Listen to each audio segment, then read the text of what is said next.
I think it's incumbent upon all MPs to push for accountability and action from the government. And so I published a new bill for sanctions on Israel, and I've also launched a new parliamentary working group for sanctions on Israel.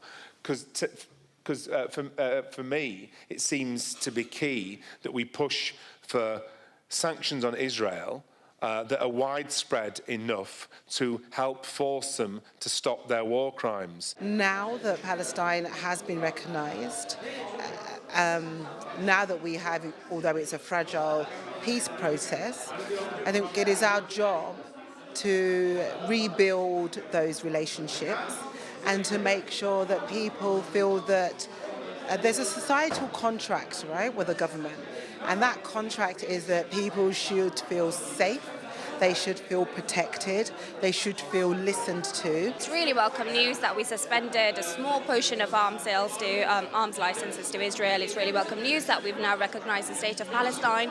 But those are, not to say surface level, like sticking plaster on a very deep wound kind of actions. Like, they are important, but you've got this tiny little action that's taking place over here that completely ignores the very deep-rooted issues with how a Labour government has, in a lot of ways, been an active participant in this genocide. We've had some contrasting opinions today whether the government is doing enough about particular issues such as Palestine.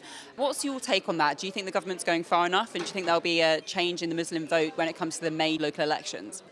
The answer is no. The government's not doing enough, not even close. The atrocities in Gaza, the genocide committed against the Palestinian people in Gaza, the continued violations of international law in the West Bank are the moral questions of our time, and we have been clear about that.